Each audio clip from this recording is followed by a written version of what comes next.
Vă salut, oameni frumoși! Am revenit cu joggerul hibrid 140.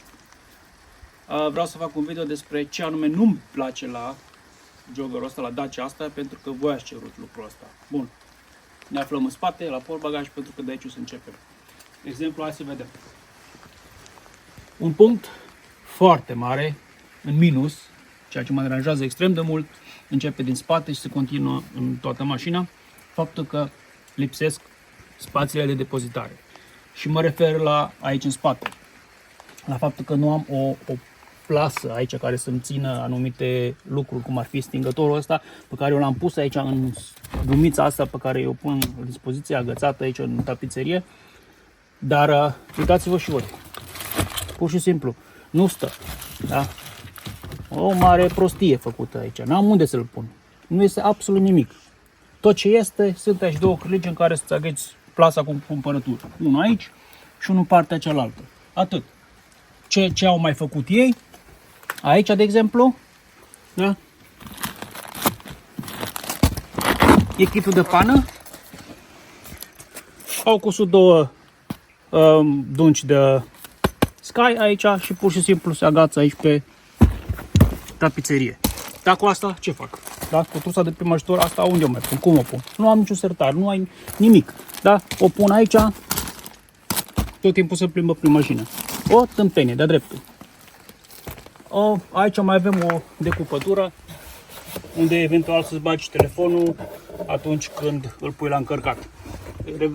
Apropo de încărcat, de exemplu avem aici, la priza de 12 V, da? Deci numai priză de 12 V în toată mașina, trebuie să-ți cumperi tu adapter pentru USB sau USB-C. Ce ai? După aia, iar aici în spate avem singurul beculeț pentru iluminare, lampa normală de portbagaj. Sus nu avem nimica. Așa, după aia am descoperit iară o chestie destul de deranjantă.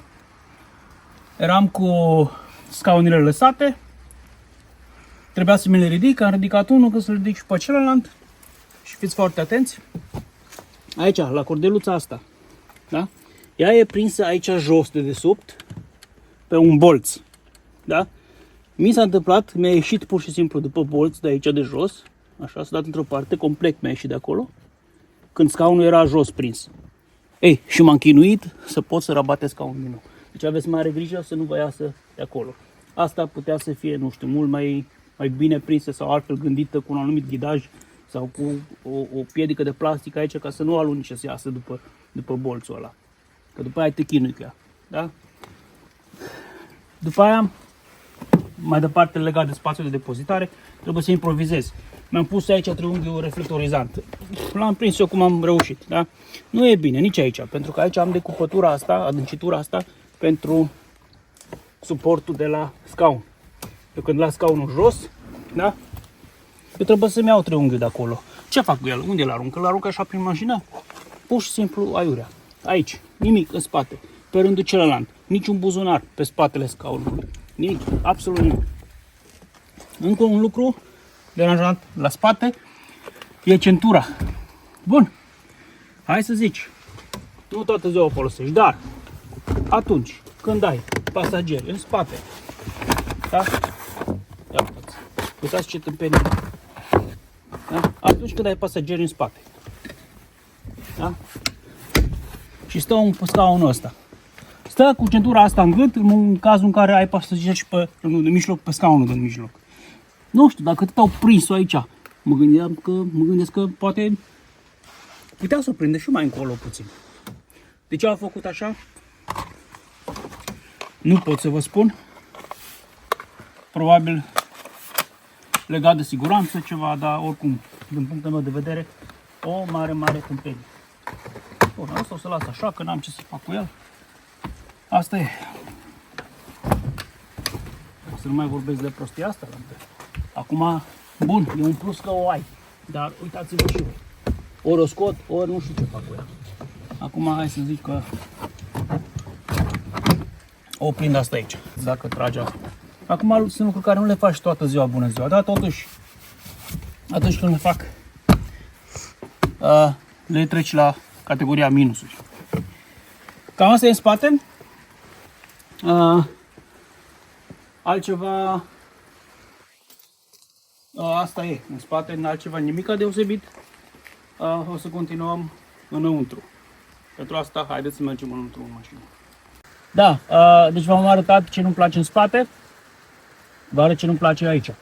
Bun, avem aici măsuța asta, care nu știu cât se folosește, habar n-am cum. Dar, ce nu am? Cred că v-am mai spus într-un video.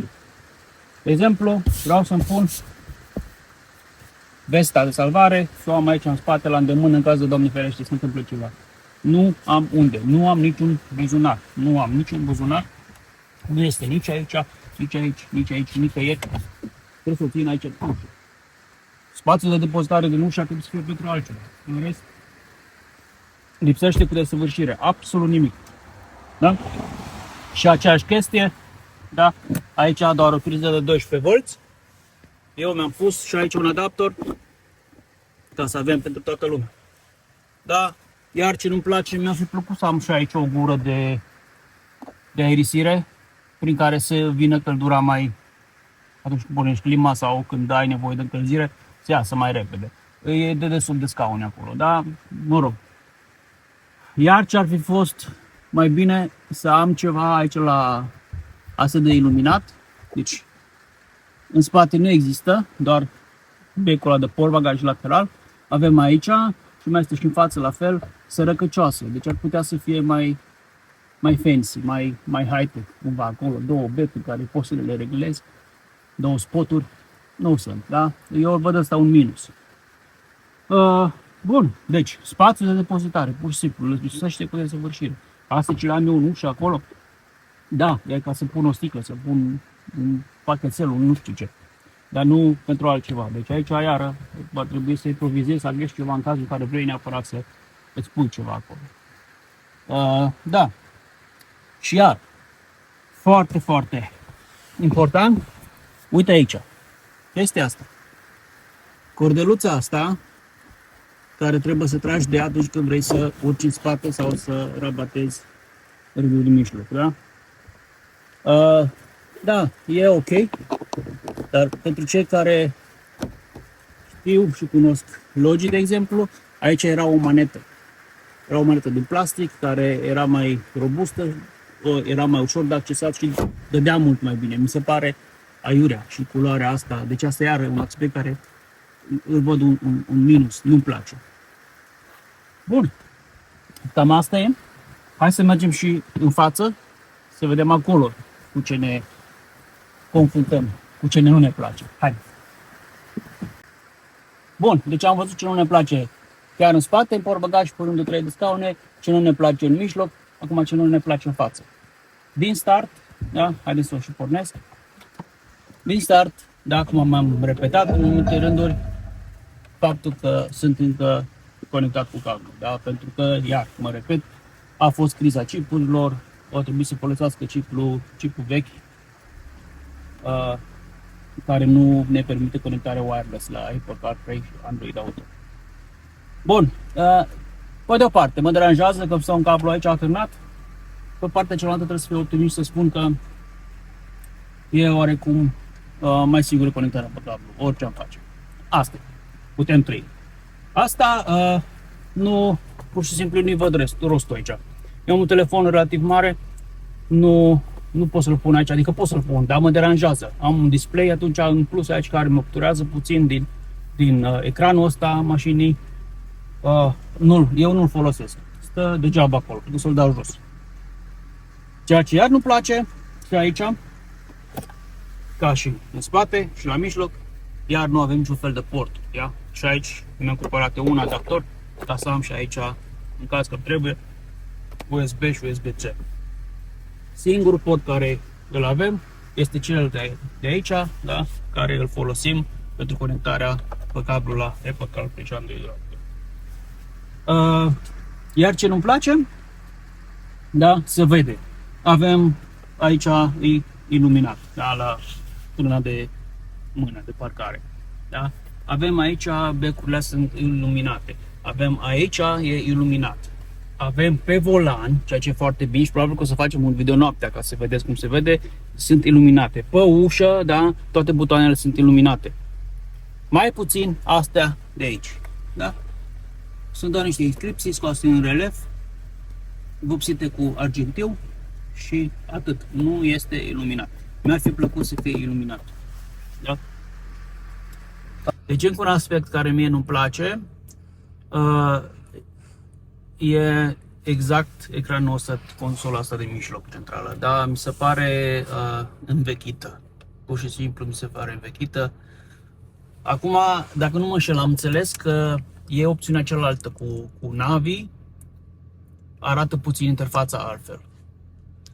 Aici nu mi-am luat Navi pentru că am optat pentru Apple CarPlay și Android Auto, nu am nevoie de hărțile lor, care oricum le-am avut la Logi și nu le-am folosit niciodată, în primul an poate puțin, după aia trebuie să le actualizez și e un procedeu complicat, nu merită. Un mare minus. Aici, pur și simplu, nu am posibilitatea să reglez luminozitatea ecranului. Câteodată e deranjant noaptea, da? Nu înțeleg de ce cum a reușit să facă lucrul ăsta. Deci, pur și simplu, nu poți să dai luminozitatea mai mică sau mai mare, da? Al doilea minus, nu am nicio interfață, nu pot să schimb interfața. Nu. Deci nu am un wallpaper nou să-i pun sau ceva la radio, da? Așa, nu am, de exemplu, nu mi-arată artistul sau melodia care se aude, care e momentan acolo. Pur și simplu, aiurea. Asta de mijloc, da, e ok, n-am ce să spun. Arată bine, e acceptabil. Bun. Acum nu pot să spun că nu-mi place, că totuși ne întoarce puțin la preț, da? În gama asta de preț, e ok, deja avem volanul îmbrăcat în piele de calitate, super fain să simte. Dacă era încălzit, nu mă supăra, nu cred că se supăra nimeni, da? Iar aici, cum am spus și în rândul celălalt, becul ăsta de aici putea să fie două spoturi frumoase acolo, cu un alt fel de lumină mai albă. Da, asta e. Ce nu-mi place, iară, uite aici, pe maneta asta, unde acționăm ștergătoarele și în special jetul de apă care iasă de la diuzele care spală parbrizul, da? De exemplu, acum, de ce se poate regla? Mare, mic, sunt patru picuri de apă aici, da? Uitați-vă puțin la ștergătoare, filmează ștergătoarele, acum sunt pe minim cu ele, da? Trebuie să ții de apăsat ca să iasă apa. Uitați cât de puțin iasă, da? E orientată pe trei direcții, da? E foarte bine. Acum, dau pe maxim aici, la a patra picătură, ceea ce ar însemna că ar trebui să, nu știu, să iasă mai mult, să împrăștie mai tare, habar n-am. Pentru că, uitați-vă încă o dată, nicio diferență. Anemic. Deci ăsta mi se pare aiurea. Și vă spun și de ce. În momentul în care vei fi pe autostradă și va fi zăpadă și va fi mizerie, da? Eu mă îndoiesc. Încă n-am trăit asta, dar mă îndoiesc că o să fie șters parbrizul așa cum trebuie. Sigur, pe jumătatea de sus va rămâne dezastru. Și, din punctul meu de vedere, eu cred că se vor strica ștergătoarele la melele de gumă foarte repede. E un minus, da? Asta ți-a cerut să vă arăt. În rest, și aici, mă leg încă o dată de cotiera asta. Trebuia să aibă aici să fie puțin reglabilă, să poți să o dai un pic mai în față, știi? Ca să poți să stai cu cotul mai bine pe ea aici. Da? Așa, e fix aici, spațiu de depozitare. Eu am cablu de telefon în ea și nimic altceva. Pentru că mi-ar fi total la neîndemână, da? Să bag altceva în ea. Da? Aici, inițial am zis că spațiul ăsta este cam mic pentru telefon, dar intră destul de bine, da? De regulă aici cu cheia. Bun, ce altceva ne deranjează? Mai sunt două lucruri care mă deranjează. Eu sunt de statură mică, da? Dar de multe ori când intru, uitați-vă cât de jos e montatul ăsta de aici, da? Deci urcarea, accesul în mașină, pentru mine e încă relativ ok. Pentru fiul meu care e aproape de 1,90, da? El dă cu capul aici, dacă nu e atent. El trebuie să plece, trebuie să aibă grijă când urcă în mașină. Da? Asta pentru că e relativ mic mașina aici. Și, iar un aspect foarte deranjant este faptul că nu mai avem telescoape la capota motorului, da? Cum a fost la alte modele până acum. Din păcate, asta e. Acum, o să ne mișcăm puțin cu ea și o să vă spun iar ce mă nemulțumește. Și pot să vă spun aici direct faptul că, uitați-vă, da? Am 1788 de kilometri, un consum mediu de 6,5 litri la 100 de kilometri. Bun, acum, da, putem spune, da, e ok, nu e rău, dar având în vedere că avem motorizarea asta hibridă, mă așteptam să fie mai bună. Nu știu, probabil că doar eu, dar eu mă așteptam să fie mai bună, să avem o eficiență mai mare la consum. Nu se întâmplă. Asta e consumul real care eu l-am scos mergând cu ea în majoritatea timpului pe drumul către locul de muncă și înapoi către casă. Pe distanța asta, care măsoară aproximativ 35 de kilometri pe o direcție, deci dus întors 70 de kilometri, am undeva la 20 de kilometri am o autostradă și vreo 15 pe o direcție și vreo 15 kilometri am drum național și prin sate, pe orășele. Înseamnă de 70 de kilometri, 40 de kilometri pe autobandă, pe autostradă și 20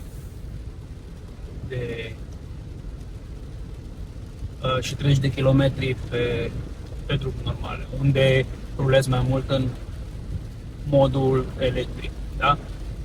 De aia spun că ar trebui să fie mai eficientă la când vine vorba de consum.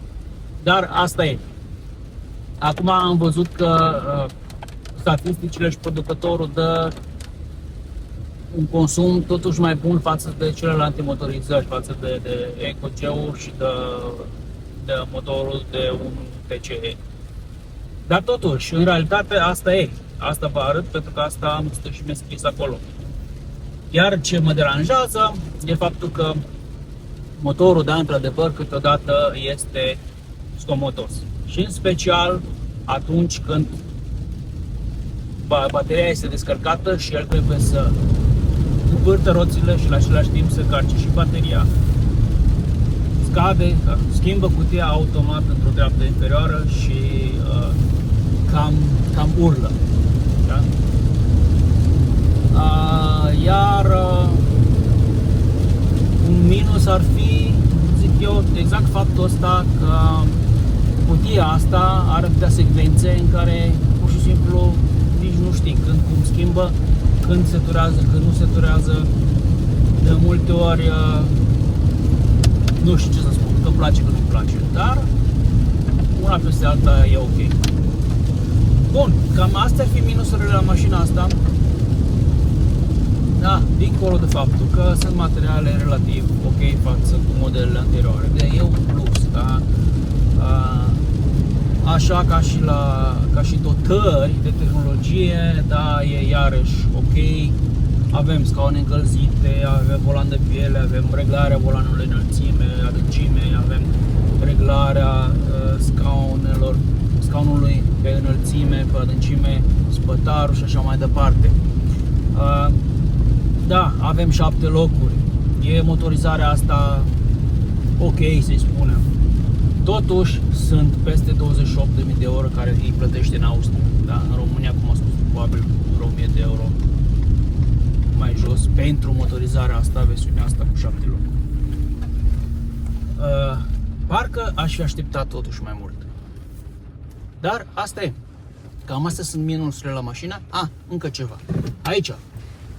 Și ia uitați-vă. Deci, stau acum în modul de parcare, se activează frâna de mână. Ok. vreau să plec, se dezactivează, da? Pun în modul drive, se dezactivează în momentul în care plec. Simți cum te ține un pic pe loc. Bun. Deci mă duc în față, se dezactivează. Și acum eu dacă vreau să dau în spate, da? Mă opresc, nu e activată, o pun în marșalier și ea se activează. Când am luat piciorul pe frână, se activează. Și vreau să dau în spate, da? Am dat în spate, am călcat frâna, cum schimb viteza, iar se activează.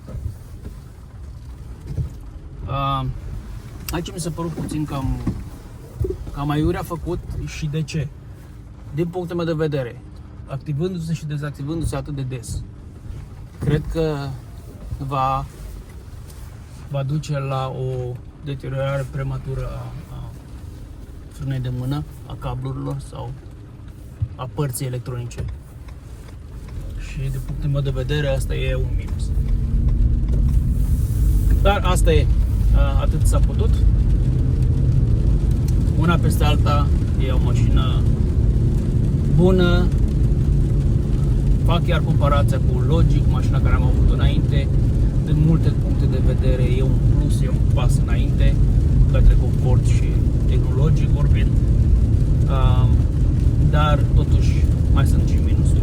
De exemplu, acum e foarte zgomotos motorul, părerea mea. Da? Acum a schimbat, e relativ ok. Bun, cam astea au fost minusurile.